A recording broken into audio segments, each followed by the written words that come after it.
안녕하십니까. 복고대통의 시간입니다. 자, 오늘은 또 어떤 질문을 해결하면서 재미나는 시간을 가질까 생각을 해봅니다. 우선 하여간에 불교라는 것을 우리가 흔히 얘기할 때 탑의 종교다 그러잖아요. 그죠? 불교는 탑의 종교입니다. 한 단계, 두 단계 쌓아가는 거예요. 네, 그렇습니다. 그러니까 여러분이 마음을 먹은 것들을 마음을 먹은 내용들이 성취되려면 차곡차곡 이렇게 단계를 밟아서 가야 되죠. 근데 그 시간을 잘 견인불발의 의지로 잘 이겨나가셔야 돼요. 그래서 오늘은 또 어떤 질문을 받는가에 따라서 하나하나 또 문제를 해결해 나가면서 마음을 좀 키워보는 시간을 갖도록 하겠습니다. 자, 첫 번째 질문 누가 하실까? 네, 네, 마조선사께서는 네, 즉심즉불이 아닌 네. 비심비불을 가르치셨다고 합니다. 네. 네, 비심비불은 무슨 뜻으로 어떻게 받아들여야 할까요? 네. 흔히 이 불교 그러면 우리 조계종은 참선을 위주로 하기 때문에 선종이라고 하는데 교종과 선종 그렇게 둘로 나눌 수 있거든요. 중국 불교도 교종은 이제 아, 인도에서 들어온 경전을 바탕으로 해서 저 서역에서 들어온 경전을 바탕으로 해서 이렇게 쭉 전개된 종파라고 한다면 이 마조 도일 스님은 달마 스님 아시죠? 그죠? 달마 스님 보리달마, 해가, 승찬 쭉 해서 육조 해능 뭐 이렇게 나오면서 이제 그 계보를 잇는 스님 중에 하나예요. 지금 말씀하신 대로 이른바 말하면 즉심즉불, 즉심즉불 원래 흔히 그러죠. 심즉시불 그래요. 마음이 곧바로 부처다. 그런데 이른바 즉심시불 뭐 즉심즉불 해가지고 심즉시불, 시심즉불 말이 조금씩 다른데 이 마음이 부처다 그러는데 아이 마조스면 비심비불이라고 그랬거든요. 이른바 말하면 마음도 아니고 부처도 아니다. 네, 이게 좀 어떻게 좀 다른 얘기 아니냐. 근데 이걸 좀 이해를 하셔야 돼요. 뭐냐면 마음이 곧바로 부처다. 근데 우리가 마음이라고 하는 그런 세계도 우리가 붙인 단어에 지나지 않아요. 그 마음이라는 세계, 마음. 제가 지금 마음이라고 말씀드리죠. 근데 마음은 눈에 보이지 않아요. 마음은 눈에 보이지 않는 그런 세계를 우리가 이렇게 이해를 하려고 드니까 뭔가 단어가 필요하잖아요. 이제 우선 언제 어느 경우라도 보이지 않는 것은 구상화시켜서 보이지 않는 양적인 변화가 뭐 질적인 변화로 간다 이런 것처럼 말씀이죠. 그래서 흔히 말씀하시기를 이른바 비심이다. 그런 마음이 아니다. 마음이라고 하면 예전에 그 도인들은 그런 얘기 있거든요. 살불 살쪄라.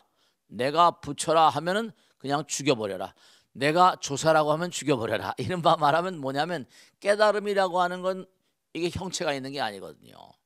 우리는 지금 형체가 있는 세계를 살지만 깨달음의 세계라거나 마음의 세계라거나 부처님이라거나 부처님이라는 걸 눈에 보일 수 있는 게 아니잖아요. 뭐 붓다 이렇게 써붙이고 다니는 것도 아니고 말씀이죠. 그래서 비심비불이라는 말씀 뭐냐면 우리가 이제 법성계 있죠. 법성계에 법성 원흉 무이상. 법성이라는 것은 뭐나 원흉무해 가지고 갈라낼 수 있는 게 아니다. 법성 원흉 무이상 제법 부동 본래적 모든 만상은 본래 이러면 적적이에요. 눈에 보이는 세계 아니라는 거예요. 그런 것처럼 비심비불 심즉시불이다. 마음이 곧바로 부처다 하면 마음이 부처. 근데 마음이라는 것도 우리가 눈에 볼 수가 없고 부처란 존재도 눈에 볼 수가 없으니까 너희들이 마음이라고 하는 것도 그렇게 우리가 부처는 말에 지나지 않는 거고 부처라고 하는 것도 우리가 이름 마음 이 말로 이렇게 형용한 것이 지나지 않기 때문에 비심비불이라 마음이라는 것도 맞지 않고 부처라는 것도 맞지 않다. 깨달음의 경계는 정말 문자 그대로 무명무상절일태다. 이름도 없고 형상도 없는 무명무상 상도 떠나고 이름도 떠난 절일체 전부 다 그 떠나버린 이 허공 자체, 허공을 말로 표현할 수 있습니까? 그래서 즉심즉불이란 말은 우리가 마음이 부처지 이런 얘기를 많이 하지만 너희들이 마음이라고 말하고 부처라고 말하는 것도 사실 그렇게 말하면 안 되는 거야. 마음과 부처는 눈으로 보이지 않는 세계 이 텅 빈 허공. 그 화엄 같은 데도 그런 얘기가 나오잖아요. 허공을 몸으로 아시는 부처님께서는 이렇게 나오잖아요. 그러니까 이 허공을 뭔가 우리가 이해하기 쉽게 설명하려다 보니까 마음이라고 하기도 하고 부처라고 하기도 하지만 그렇게 말하는 것도 우리가 뭐 이해하기 위해서 그런 말씀만 그것도 사실은 사실이 아니거든. 그래서 비심비불이다. 마음이라고 하는 것도 바르지 않고 부처라고 하는 것도 그것도 뭐 바르지 않다. 그러니까 우리가 항상 세상을 살다 보면 참 이게 언어의 유희 같은 얘기입니다. 그래서 우리가 언어라는 걸 갖다가 우리가 그래서 이 선의 세계 아까 마조 도일 이제 이른바 선의 종장 같은 분인데요. 그래서 이 선의 세계에서 뭐라고 하니 이른바 아까 말씀대로 부처라고 하는 존재는 부처라고 하면 살불 부처라고 지가 그러면 부처도 죽여버리고 조사라고 자기가 그러면 조사도 죽여버려라. 그러니까 일체 말을 떠난 세계 언어 도단이라고 합니다. 언어 도단이요 심행처멸이라 말을 떠난 세계. 그러니까 몸과 마음을 내서 체험으로 몸을 던져서 직진심 견성선불이다. 이른바 말하면 견성이라고 하는 건 자기 마음자를 보는 거기 때문에 입만 뻥끗해도 그냥 없애버려라 이런 얘기를 하는 거거든요. 그렇기 때문에 좀 어려운 얘기 같지만 마음이 부처다. 네, 모두가 다 공인하는 얘기예요. 근데 너희들이 이해하기 쉽게 즉심시불이라고 했지만은 즉심즉불이라고 했지만은 그것도 사실 뭔가 아니 뭔가 깊은 경계에 들어가면 비심 마음이라고 하는 것도 그것도 그렇게 말은 붙여놓지만 꼭 그런 색이 아니고 부처라고 하는 것도 마찬가지인 것처럼 모든 게 다 정말 문자를 떠나버린 직진심 마음의 세계로 들어가는 그런 차원이다. 이렇게 이제 설명을 드릴 수 있는데 좀 이해가 될까 모르겠습니다만은 문자의 세계, 말의 세계하고 말을 떠난 세계 그런 세계를 여러분들이 어떻게 이해하실까 하는 그런 그 측면을 가지고 즉심즉불 그다음에 이른바 말하면 비심비불 이런 차원을 좀 이해하셨으면 좋겠어요. 사실 모든 그런 만사의 궁극은 우리가 말하는 것도 이해를 돕기 위해서 말이 만들어졌죠. 근데 내가 하는 말이 상대방도 똑같이 나의 심정을 그대로 이해할 수 있는가? 그거는 별다른 문제거든요. 그래서 항상 우리가 상대방이 말하거나 내가 말할 때마다 상대방의 공감을 구해가면서 어떤 경우라도 상대방이 또 달리 볼 수도 있고 어떤 경우로 하더라도 내 주장만 펴서는 이게 되는 게 아니거든요. 그러니까 즉심즉불이라 마음이 곧바로 부처다라고 흔히 얘기하지만 그것은 그것도 생각하기 따라서 마음도 아니고 부처도 아닌 텅 비어있는 궁극의 세계는 바로 그런 세계다. 법성원용 무이상이고 무명무상 절일체 세계다. 그런 걸 좀 이해하시면 조금 이해가 되실까 모르겠어요. 자, 다음 줄 받겠습니다. 관세음보살님은 여러 모습으로 나투신다고 들었는데요. 네네. 그 중에 양류 관세음보살님께서는 보들가지를 들고 나투신 모습을 봤거든요. 네네. 근데 그 의미가 그것을 무엇을 의미하는지요, 스님? 네, 고맙습니다. 관세음보살님은 잘 아시다시피 구고운한 관세음보살님이잖아요, 그죠? 우리 중생들의 고통과 액난을 전부 다 녹여주시는 그런 관세음 중생 세계의 모든 소리를 듣고 관하셔서 그 모든 고통을 해소시켜 주신다. 그렇게 우리가 알고 있잖아요, 공부했죠. 그런데 참 재미난 게 이게 관세음보살님은 32응신, 33응신 그래가지고 여러 가지 관세음보살님의 많은 그런 지금 말씀한 양류관음이니 용두관음이니 직영관음이니 관세음보살님의 별호가 많으세요. 그 중에 지금 말씀하신 양류관음이라는 관세음보살 여기 참 재미난 게 있어요. 이제 우리가 뭐냐면 진통제 아시죠? 진통제 막 통증이 막 그게 심하고 그럴 때는 꼭 뭐죠? 우리가 아스피린 드시죠? 아스피린. 그 아스피린이라는 건 그게 참 묘한 건데 아까 버드나무 가지를 들고 계시다 이렇게 말씀하셨는데 이 양육관세음보살님이 들고 계신 버드나무 이 가지에서 버드나무에서 아스피린의 주원료가 버드나무에서 나옵니다. 우리가 먹고 있는 약품 가운데 상당히 많은 부분이 이른바 식물들에서 나오고 자연계에 있는 어떤 여러 가지 약초 가운데 나오는 건데 버드나무에서 나오는 그 약물 가운데 아스피린이 인류에게 아주 많이 쓰이는 그런 약품이에요. 아스피린. 근데 참 이상한 게 왜 관세음보살님께서 양육관님께서 이 버드나무를 들고 계실까? 추측을 하기 어렵진 않지만 뭐냐면 부처님께서는 모든 걸 다 아시고 계시잖아요. 관세음보살님 다 알고 계시죠? 중생들의 고통과 액난을 전부 다 녹여주시는 관세음보살님이니까 관세음보살님께서 버드나무의 성분을 모르실 리가 없으셨을 거라고요. 버드나무의 성분을 모르셨을 리가 없을 거예요. 그래서 제가 언젠가도 그런 질문 받아 참 영험하신 그런 측면이 있다 하는 게 뭐냐면 버드나무 잎은 옛날 아주 오랜 옛날에 지금 아스피린으로 만들기 전에도 인도에서도 버드나무 가지를 이렇게 잘라가지고 물에 곱니다. 물에 끓여가지고 그 물을 마셔서 진통, 이른바 통증을 약화시켰다는 그런 기록이 있어요.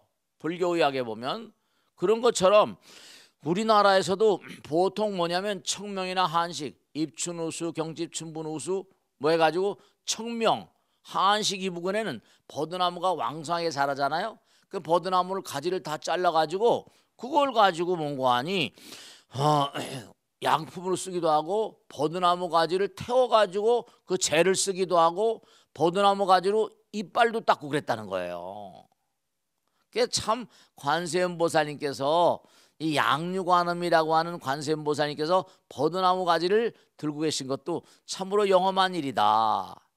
그런 생각을 하게 됩니다.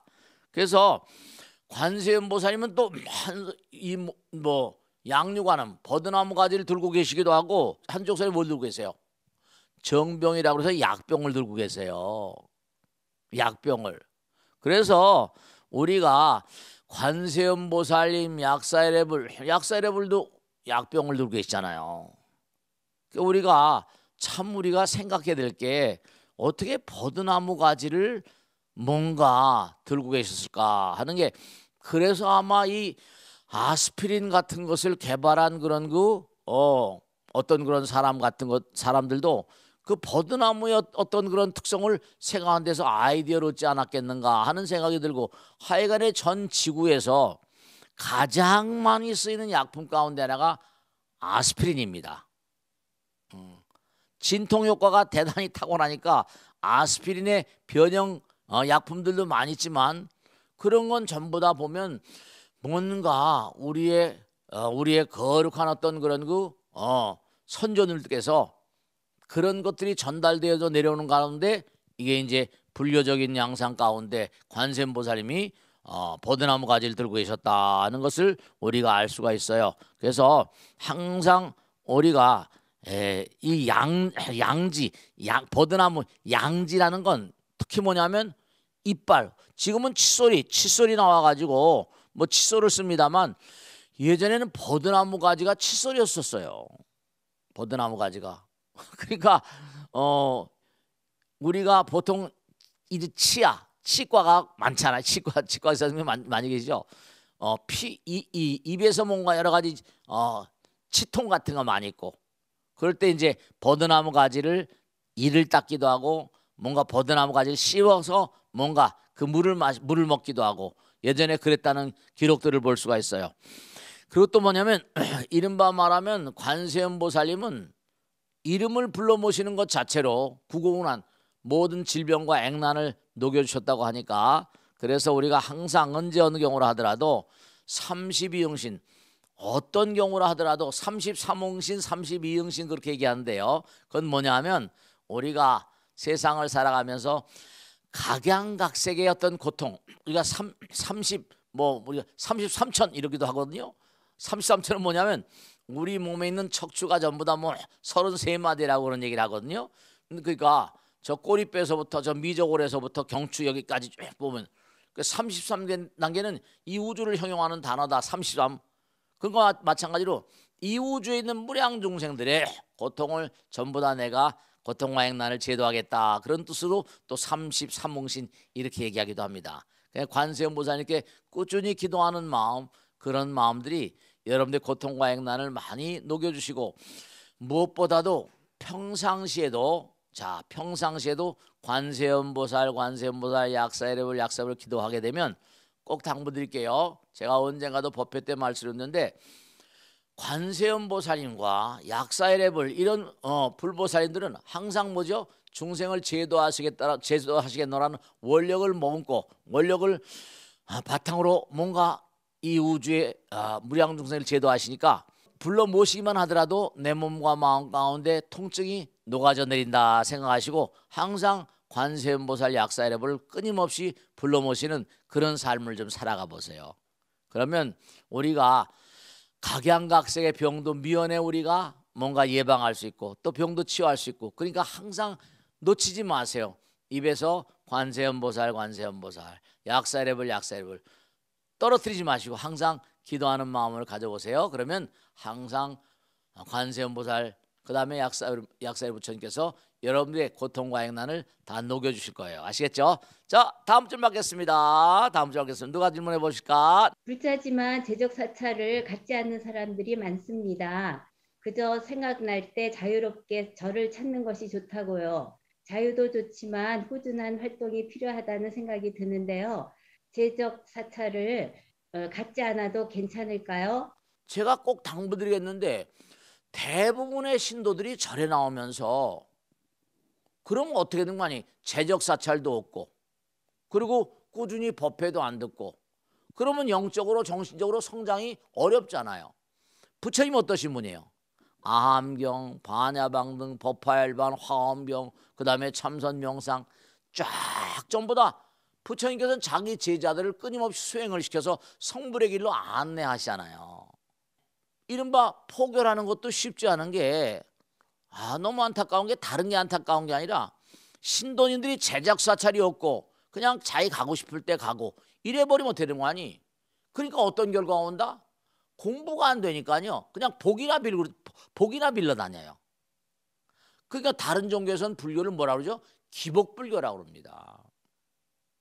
절도 자기가 정해서 꾸준히 첫째로 절에선 스님네들이 신도들을 끊임없이 교육시키려는 그런 자세가 있어야죠. 공부가 돼서 신도들도 이 길을 같이 따라가야 되겠다 하는, 그러니까 끊임없이 교육을 시키고 공부를 시키고. 해인사에는 84,000 대장경이라는 건 부처님께서 중생을 제도하려고 만든 그러한 가르침들이에요. 근데 끊임없이 이른바 말하면 스님들도 공부해서 불제자들에게 부처님 말씀을 전달하고 영적으로 정신적으로 그 다음에 성불의 길을 끊임없이 안내해서 뭔가 중생 제도하고 뭔가 끊임없이 가정을 제도하고 주변 사람을 제도하는 그런 역할을 해야만 되는 거거든요. 그런 공부가 안 되면 모든 종교, 모든 사찰들은 기복적인, 그저 자기가 가고 싶을 때 가서 우리 남편, 우리 아들, 딸들 뭔가 잘 되겠죠. 그것밖에 못해요. 가르쳐 공부를 안 배우는데. 이게 참 문제거리예요. 한국 불교의 큰 문제거리입니다. 그러니까 제적 사찰이 없다는 게 어떤 문제가 오는 거 아니? 제적 사찰이 없다 보니까 공부가 지속적으로 안 되는 거예요. 그러니까 한국 불교 신자들은 대체로 대체로 날탕이다 이렇게 말할 수 있어요. 제적 사찰이 없으니까 공부가 안 되고 기도도 꾸준히 안 되죠. 기도의 의미랄까, 경전의 의미랄까, 참선이랄까, 명상이랄까 꾸준히 왜 이게 수행이 필요한가? 공부가 잘 안 돼요. 공부가 안 돼요. 다른 종교하고 비교해 보세요. 그러니까 다른 종교는 기복이라는 얘기를 안 써요. 저절로 정진을 하고 노력을 하다 보면요, 저절로 지혜와 복덕이 구족하신 부처님 따라서 저절로 끊임없이 수행하면 내가 열심히 공부해서 어디 뭐 좋은 시험에 합격했다 취직했다 그러면 저절로 뭔가 물질적인 게 쫓아오잖아요. 공덕을 자꾸만 쌓으면 부처님께서 아시니까. 그래서 참 한국 불교는 너무너무 안타까운 게 뭐냐면 신도들 자체도 공부하려고 하지 않고 그러니까 또 스님들도 뭐라 신도들 공부에 대해서 전혀 괴념하지 아니하고 이러니까 재적사찰도 없고 내가 뭐 어느 절 그냥 경치 잡고 가면 한번 하루 휴양 삼아서 갔다가 오고 뭐 나쁠 건 없지만 공부가 안 되니까 정신적인 발전이라 할까 영적인 발전이라 할까 제가 서두에 말씀했죠. 불교는 탑의 종교라고. 자꾸만 쌓아가야 돼요. 불교가 왜 탑의 종교입니까? 계속 정진해서 꾸준히 자등명 법등명에서 한 단계 두 단계 올라가라는 얘기거든요. 재적사찰이 없고 그냥 그저 뭔가 자유롭게 나 혼자 절에 간다. 그런 사람들 대체로 날탕입니다. 별로 그렇게 자기 정신적인 세계라거나 불심을 제대로 앙양한다고 보기가 힘들어요. 그래서 재적사찰을 갖는 게 좋으냐 안 갖는 게 좋으냐 그건 종교는 자유니까 자기 멋대로 해요. 그러나 불교적인 입장에서 보면 불교는 84,000 대장경 있고 한 단계 두 단계 끊임없이 발전해 나가야 되고 부처님은 평생을 두고 돌아가시는 순간까지도 곽시상부라고 해서 돌아가시는 순간까지도 법문하신 분이니까 열반에 드신 순간까지 법문하신 분이에요. 쉴 사이 없이 법문해야 됩니다.